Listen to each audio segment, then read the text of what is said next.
very much to everybody for coming this evening.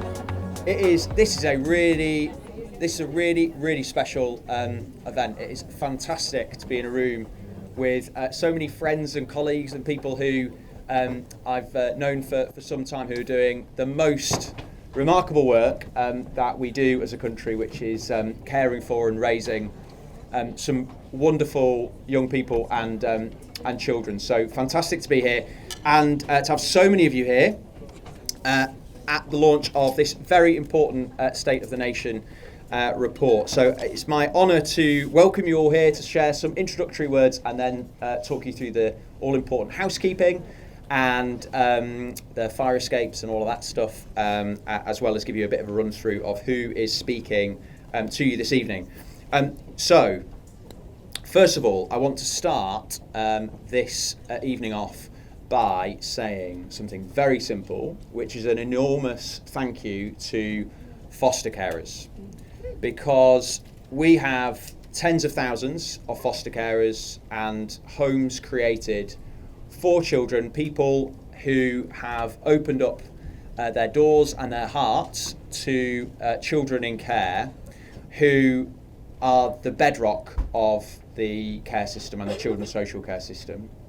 And it is an enormously challenging as well as rewarding endeavour that those families go on. We don't have enough of them.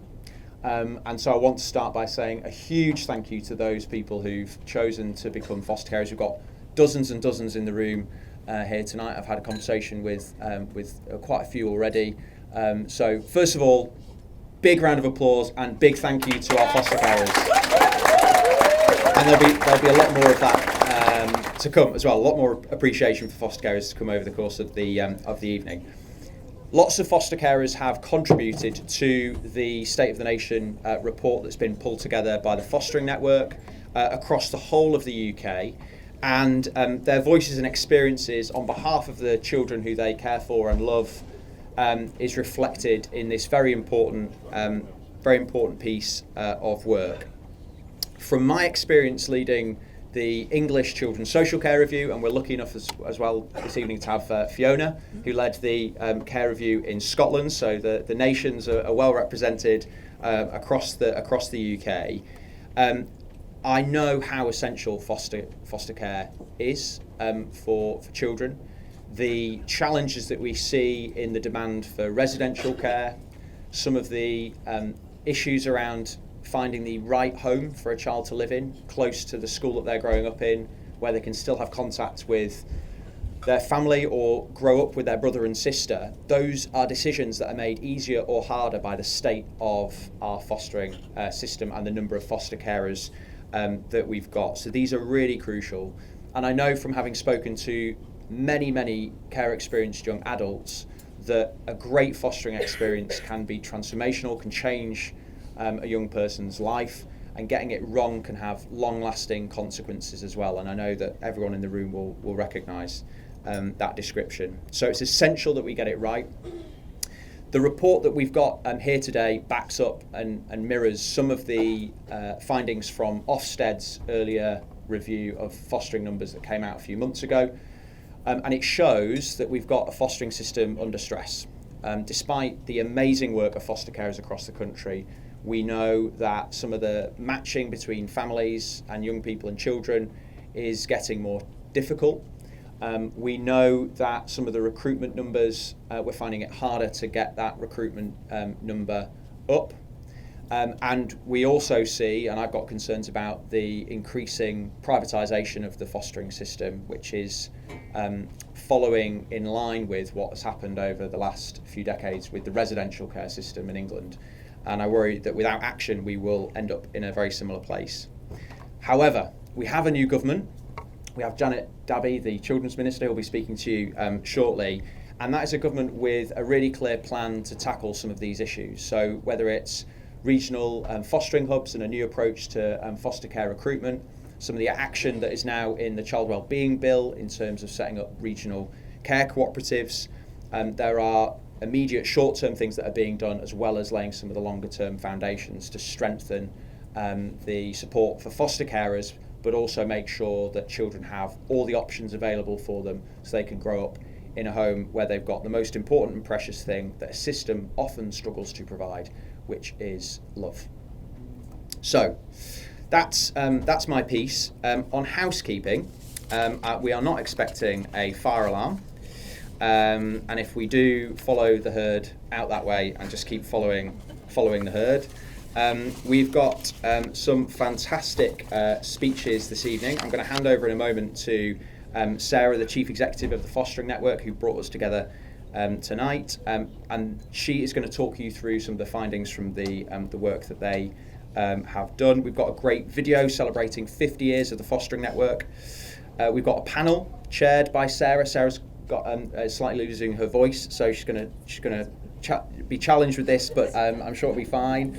And we've got a panel of fellow members of Parliament who are really passionate about this issue as well, and we've got a Parliament now with, I think, more advocates for the care system than we've had for a long time. We're going to hear from Janet Dabby, the Children's Minister, and we've got some fantastic artists. We've got Kiri Pritchard-McLean, we've got Rowan Aderin, and then we're going to have time to talk and drink and be merry and all the rest of it. So that is the evening ahead for all of you. But yeah, thank you very much to everybody for coming. Great to be gathered here at such an important event.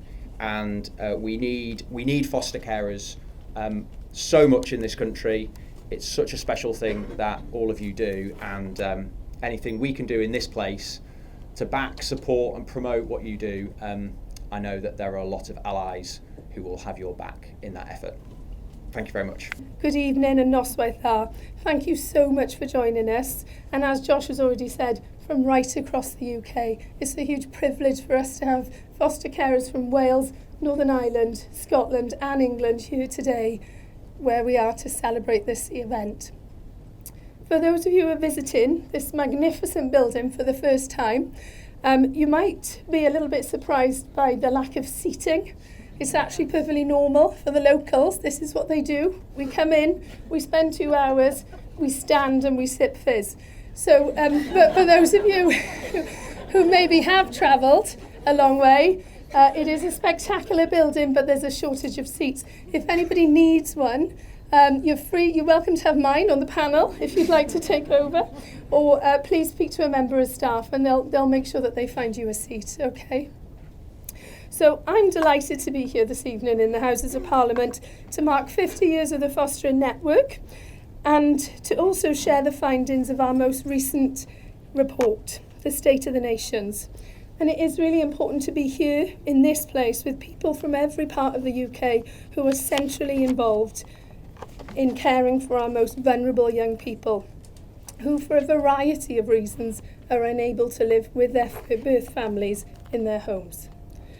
I've got a real pleasure in welcoming you all tonight. I know many of you have travelled such a long distance, and none further than one of our founding members. So we're hugely honoured this evening to be joined by Chris Gardner, who has come all the way from the Czech Republic. So a very warm welcome to you, Chris, one of the founding members of the Fostering Network.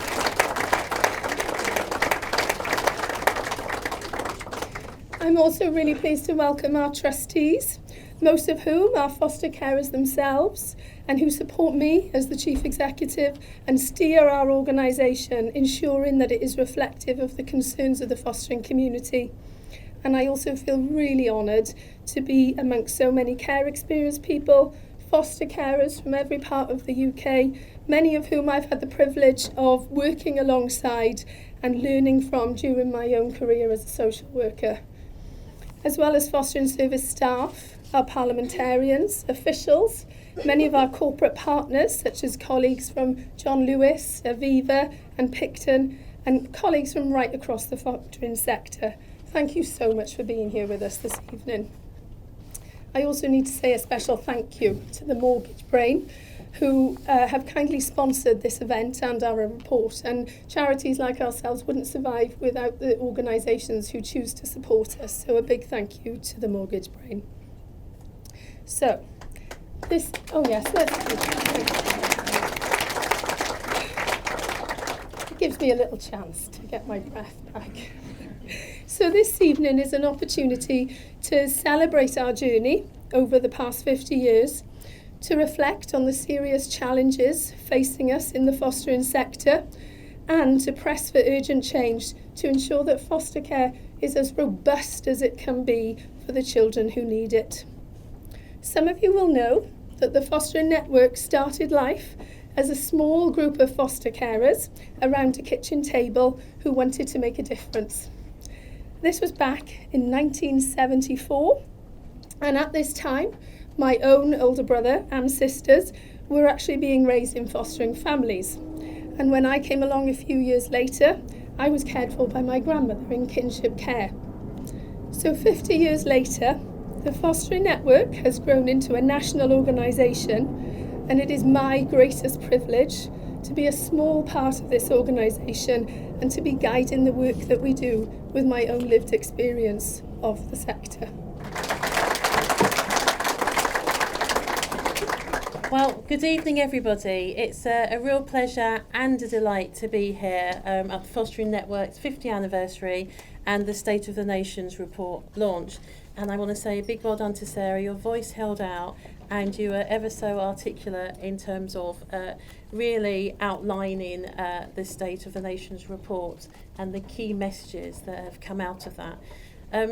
I want to take the opportunity to really thank everybody in the room for everything that you do towards fostering, towards caring for children, and really helping and supporting children to thrive, to be happy and to grow.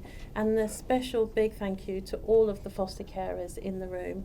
And you've come from all parts of our nation, and that just also demonstrates how committed you are to this agenda and what you do in this space. So a big thank you to you. I also want to thank the Fostering Network for all the work that you're doing to support foster carers, local authorities, independent fostering agencies and charities across the United Kingdom, as well as contributing to the government's reform programme through the delivery of Mockingbird. And we could see it on the video, that Mockingbird itself. And I've seen it in action myself, and I know what a significant part it plays to many foster carers, and I couldn't really shout about it enough. So it is absolutely brilliant. And I feel incredibly privileged to be the Minister responsible for children's social care as a former child protection social worker myself, and also a fostering service manager. And I was a social worker for over 17 years. So this area in particular is something that has my attention, absolutely, and has my focus, absolutely. There are many challenges. Many of those challenges have been outlined, but there are also many successes. And there are many great things that are taking place. And one of the things I really liked in that video, there was lots of things I liked, lots of things that challenged me as well. But one of the things I liked was the foster carer that really takes joy and privilege in recruiting other foster carers. And I want to say to you, we need more foster carers. We need more foster carers up and down our country. Children thrive best, obviously, when they're in safe families. And like yourselves in this room, the ones that are foster carers, we want to place children in safe places. And I know that fostering is where that needs to happen, but I also recognise levels of support that foster carers need, and we need to make sure you're well supported so you can do the job that you enjoy and do the caring that you enjoy doing. Now, I'm very interested to read more about the findings. I do have the summary, but I probably need to read other areas in the report as well. It does offer invaluable insight.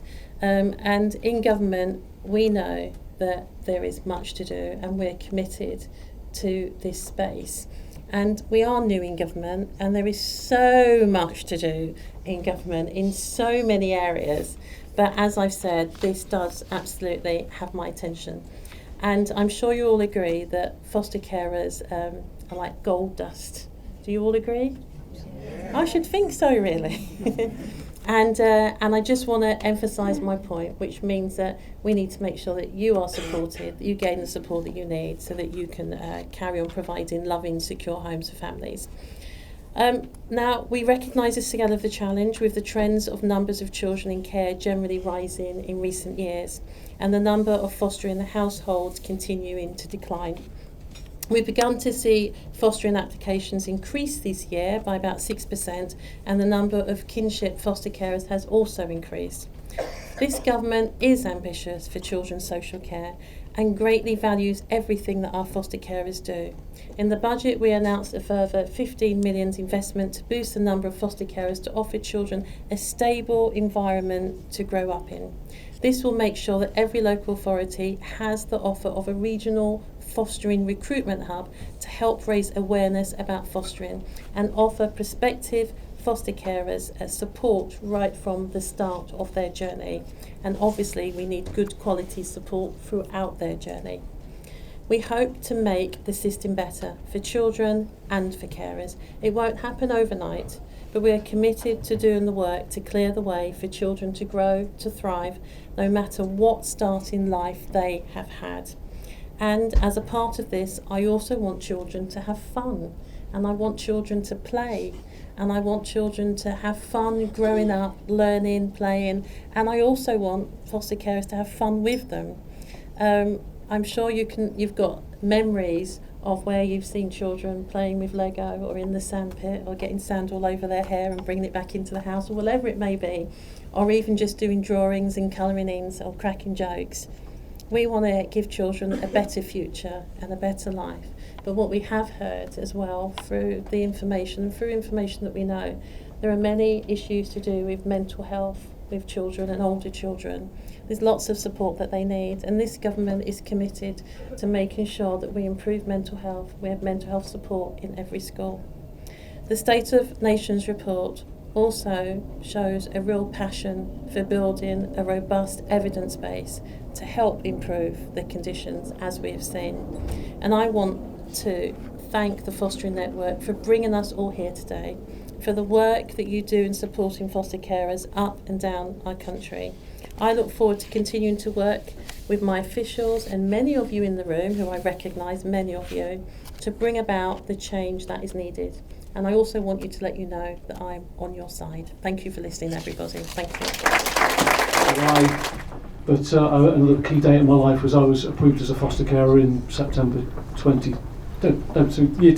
Crikey, it's a long time ago. So yeah, I'm pretty familiar with this, and reading the report, it's all incredibly familiar. I'm glad to say the only bit that wasn't familiar was the allegations part, because I've never had, thankfully, an allegation. But everything else I recognise, and without going over the whole report, I've just picked out a few things that I'd like to sort of emphasise. We saw the graphic about motivations for foster carers, and I don't wish to sort of contradict what Sarah said, but I did a topic review when I was a counsellor on foster care, and we had a whole load of foster carers in the room, and I just asked them honestly, what was the motivation in the first place, and quite a few of them were saying it is for the money, and that's absolutely fine for me. I've got no problem as long as they do a decent job. The key thing is we just need to pay them properly. So we need to be super conscious. Yeah, people aren't just going to do this because they're it's just altruism. People are going to be conscious of the money, but in some areas they really do not get paid adequately. So that's the first significant point. Secondly, there's a section on delegated authority, and that's always been an issue. And I suppose if we are trying to make households as normal as possible, without delegated authority, you're never going to get there. I mean, in normal households, people don't ring someone else to find out if they can do a sleepover or whatever. So that's a key point as well. I suppose the direction of travel probably isn't changing much on that one. I was surprised to see that the out of hours support was rated even lower than previously, because I imagine that's quite a low bar. When I first became a foster carer, that was the thing that really got me, because I've been fostering teenagers since the start, and you really sort of do need out of hours support. And just off a bit of a tangent here, I was talking to Chris, one of the trustees, before, and we're talking about why the numbers of children in care have gone up so much, and I just want to share this with you. So I was complaining to my council about out of hours support. We have this thing called Care Line in Derby, and you ring Care Line, if something significant is happening, you have to ring Careline. So if a child needs to be taken off the family, Careline will deal with it. If a child goes missing, you ring Careline. So it's all, pretty heavy stuff. And I went one night as the first counsellor, surprisingly, ever to go and visit them, because you have to go in the middle of the night to see them. There's just 2 of them there. Just ask them, how have the number of calls gone over time? Are you getting more calls now to Careline, or whatever? And the guy really shocked me, actually, surprised me. And something that's lived with me ever since. He said, we used to get a lot more calls, but then they opened the children's centres.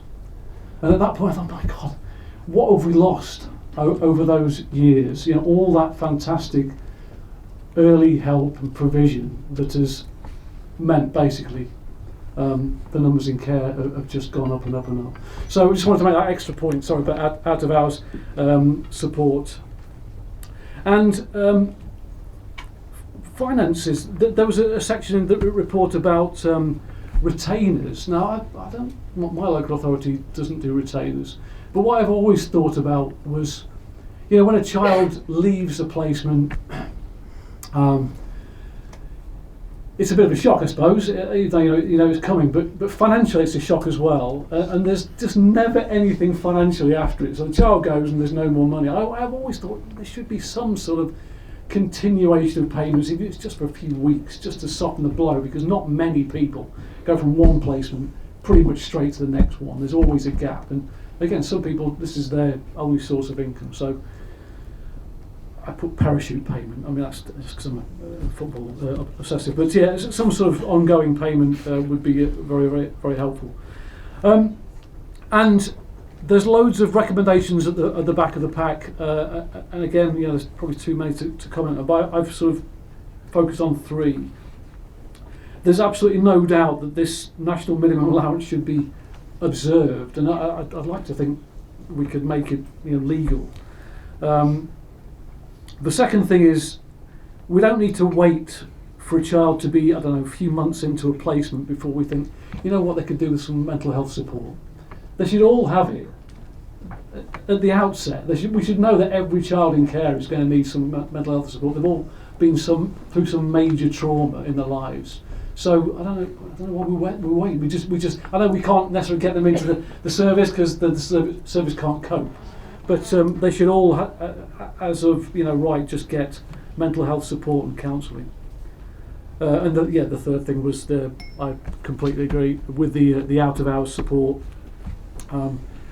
I appreciate that Mockingbird has been a massive step forward as well, because in Derby we have that, and we have the regionalised foster care, and I think that really has made a difference. So I'm glad she's still here. I'm glad we are running with that and rolling it out to more areas. I think I'm aware that in East Midlands we've got this collaboration of 4 councils, and I think at least 2 of them are adding another constellation now. So it really is going well. So yeah, that's my observations. In terms of what could I do, I mean, I had a Westminster Hall debate last week, which was great, and I got the chance to tell all these things to Janet for the first time, and whether she's still here or not, but I'll continue to bang the drum for foster carers, obviously, because I know what they're faced with, but also continue to bang the drum for universal early help, because we need the numbers to go down. If we can't get more foster carers, we need less kids in care. Yeah. Thank you very much. I'm not one, but my mum was an adoption and fostering social worker for decades and decades, and I've family and friends who've been involved in the foster care system. I volunteer as an independent visitor with young people in care, and the first young person that I worked with, their foster parents were over 80. And that was really interesting to me. I hadn't expected that, and I am just, absolutely full of admiration for people. And I've spoken to people here tonight who've just, the dedication of people way past the age at which many of us are trying to get our kids to fly the nest, certainly. I think it's a great report, really fantastic data, paints a really good picture. It's also really nicely presented. Well done to your graphic designer, that always helps. I've been serving on the Children's Wellbeing and Schools Bill Committee. Actually today was our last day of the Bill Committee. Been going for about 4 weeks, absolutely fascinating process. I'm a newbie MP last year in my first Bill Committee, so I've hugely steep learning curve. I've learned a whole load. I've been privileged to table and speak to a number of amendments as part of that process, including a couple very specifically on foster care. I put forward an amendment, what's called a probing amendment, so you're not kind of really expecting government to adopt it. Of course they won't adopt anything unless they decide to, but they might go away and think about what you said and come back a bit later and say, oh, we've had this bright idea. So that's kind of the purpose of a lot of these amendments. So I was putting one about extending staying put to 25. As you said in this report, you know, most kids average age don't leave home until 24. Kids who are in care need that extra support, so let's do it. And one I spoke to today on delegated authority for foster care is exactly that, and I understand that it's an absolutely key issue that foster carers raise, you know, needing to consult about activities or haircuts or, you know, all sorts. So again, you know, government didn't say, oh yes, but I really hope that they will go away and have a little think. I also actually tabled an amendment today regarding early help. I mean, I could not agree with you more there, John.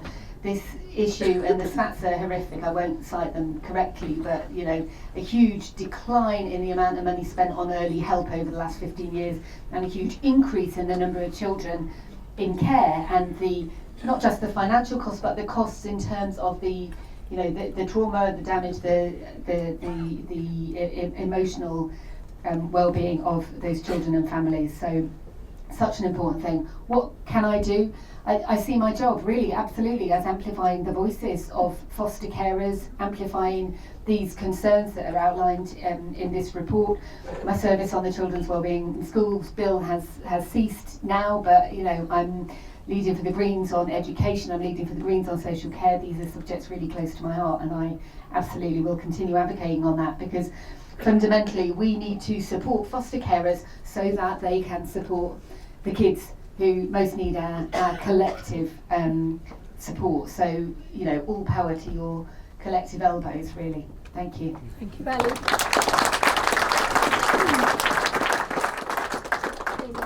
Thank you. I'm also a newbie, but before doing this I was a council leader, and I've met our foster carers here tonight, and I've been able to give them a hug. And when you come all the way from Ynysmon, seeing somebody from Ynysmon means a lot. I became a council leader in 2017 where the Children's Social Services was in special measures. I became the first leader ever to take social services as a portfolio holder, and I was told that politicians don't like to take it because it's too risky. I took it because I thought our children deserve the best, and we have to show leadership when things are difficult. I did take it over at a time where our foster parents weren't having the support needed, either with our children and families.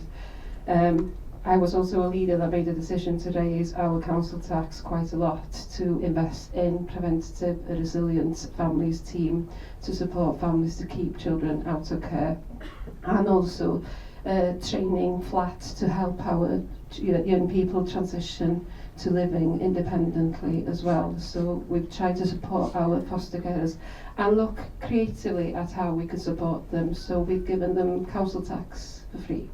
We've given them access, free membership to our leisure services. Those are the things that makes a day out swimming more accessible for those families. But also bringing those families together. And I know they're here and they'll tell you if I'm lying, so I'm confident in what I'm saying here today. It's bringing those families together as well and having a network. So I've been also fortunate to be the leader when we were giving our young children in care a certificate to tell them how amazing they were. And I did cry.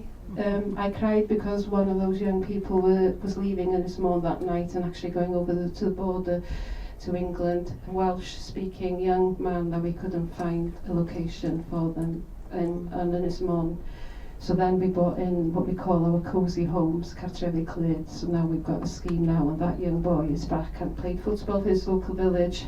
He's bought sort of tarantulas and all sorts of things, but he's back home. And I was also able to give those certificates to our foster carers before I lost that job and got this job, and actually giving those certificates to our newly registered foster carers, but actually our long-serving foster carers, and each one of those foster carers have had a dramatic impact on the lives of young people. And I think what is important from this report is that we recognise that they're people. That every statistic in this report is a person, it's a child. And also I must say, as a council leader and as a councillor, you're a corporate parent. And I took that quite seriously. I'm a single mum and I'm quite strict on my children and educational outcomes and the understanding of who's going to fight their corner, who's going to make sure that there's a voice in that parents' evening, who's going to be there making sure that they have their career path, even how challenging life has been. And actually we were able to give those young people the recognition for getting an apprenticeship, for actually being good at athletics. We had a jockey once, there was a care experienced child in our care, so it is important that we know our children. I think the headlines we're all aware of. When I read this, it was similar to the reports I was reading when I was a council leader. But I think it's the numbers behind that now, it's the statistics, the change, and things actually improving, which is extremely challenging. I think my role personally is to make sure that we bring it back to basics. These are children that have had not the best start in life of no fault of their own. And you are the individuals that have stepped into that gap to give those children the best possible outcome. And we need to actually give you the best support possible to get there. And we need to join up education, because one thing has been mentioned is mental health, and I totally agree. And we've actually brought the CAMS team into the authority to try have a better working relationship with the CAMS team.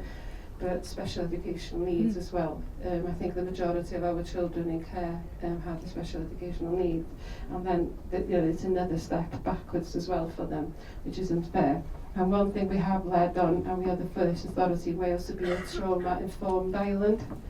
I was the one that took trauma-informed into the community and town council forum, and it was interesting, because I wanted them to be aware of the challenges that children in care face, and usually and the impact on trauma on adults as well, and that we have a caring society, that we have a society that recognises that if somebody behaves in a certain way, what has happened in that person's life to bring them to that stage. So trauma informed has been pushed to all our schools. Our foster carers are also receiving that training as well, and the county councillors are receiving everyone and we're trying to push, and we're looking at some villages actually to become the first villages that are being trauma informed villages as well. So, and that's working in conjunction with the youth services. So I'm not sure if I've answered everything. Yes, I'm a stand-up comedian. I'm also a foster carer. If you don't find me funny, I'm just a foster carer. I'm very brave either way. And lovely to find about the leisure centres. Jenny, you didn't know that, but don't go to them anyway. So I was asked to speak about why I wanted to become a foster carer and why I decided to write a comedy show about it. So I'll start with the why first. I love children. I love family. I have never wanted a biological family. I've never wanted biological children. And I was at this point where I didn't think, and I still don't think, I have what it takes to be a parent. I should clarify, a mum. Anyone can be a dad.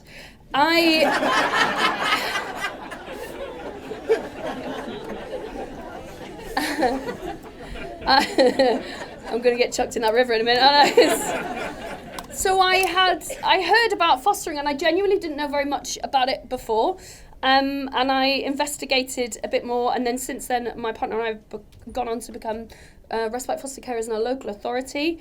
And I suddenly had this world opened up to me where, hold on, well, I can have children in my life, and I can have family. And it doesn't actually matter if I didn't have the self-belief to be a parental figure. There was a group of people around me who would make that decision for me, who would train me and support me in moving forward, which is obviously an amazing, I feel like it's a very privileged thing to hand over that huge decision to the council. I trust them with the bin days. I trust them with my life. So, of course, being a local authority foster carer appealed to me. I'm a privileged white lady. There's nothing I love more than a course. So, maybe TK Maxx.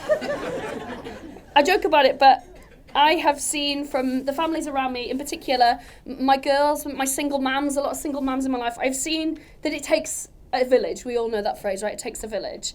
And as Kiri, I didn't have that village, but as Kiri, the foster carer, I absolutely do.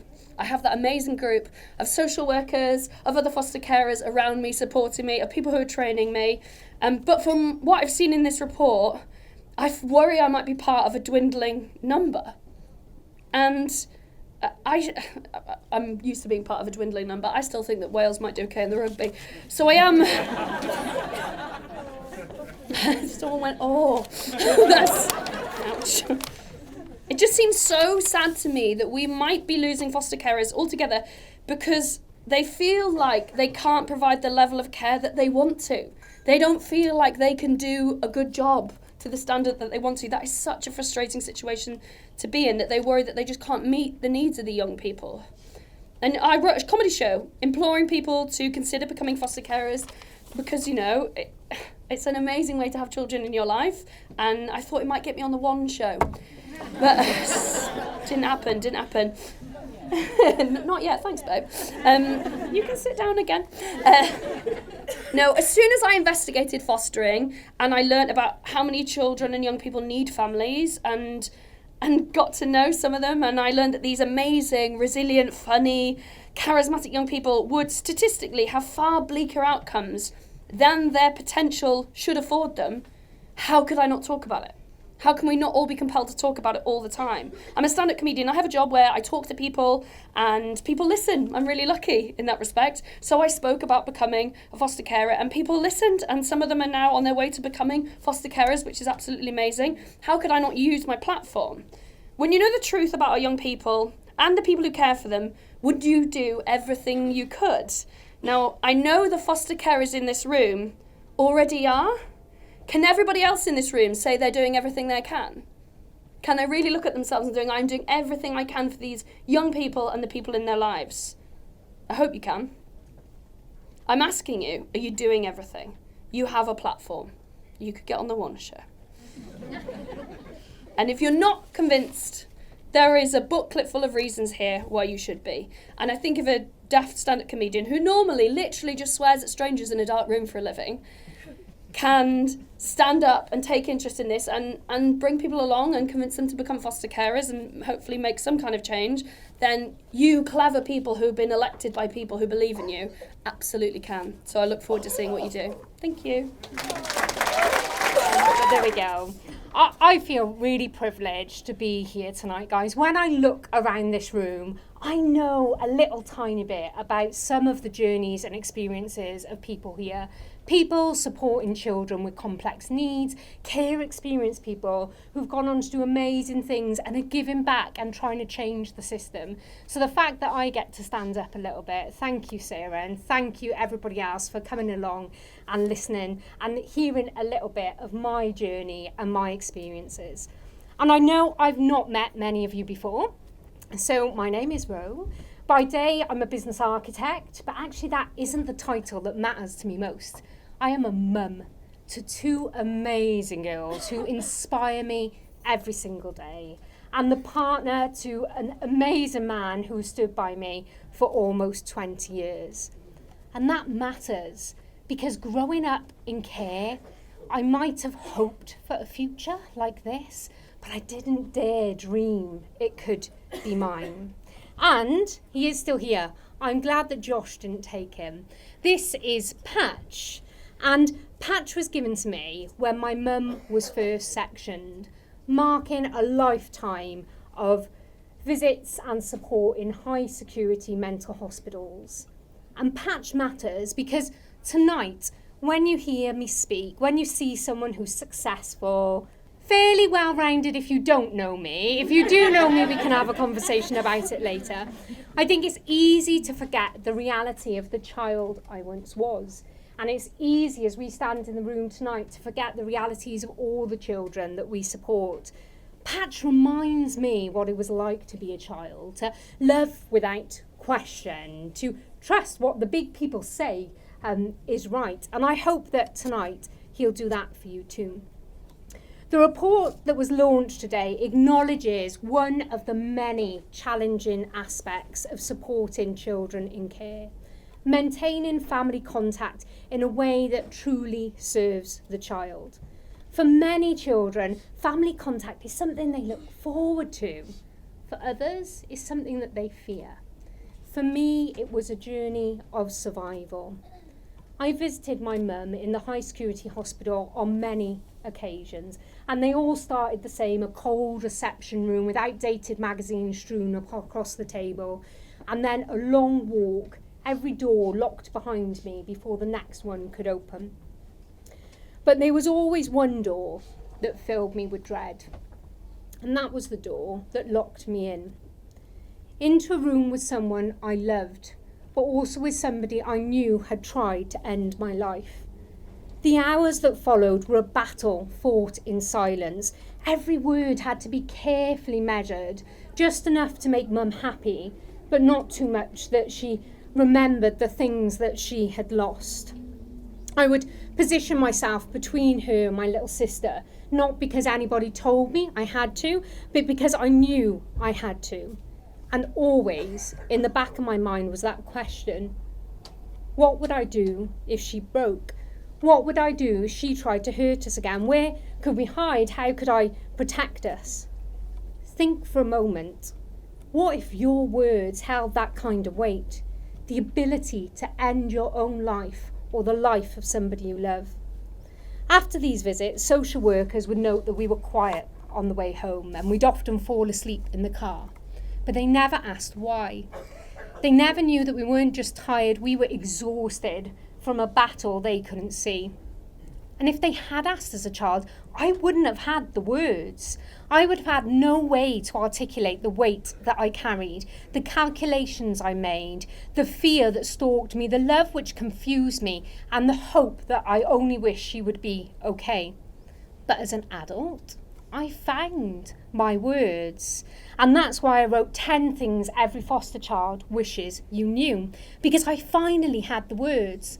And as a parent, I understood that delicate balance we walk between supporting our children and stretching and encouraging them. There were so many things I struggled to understand as a child, let alone explain. And I know I'm not alone.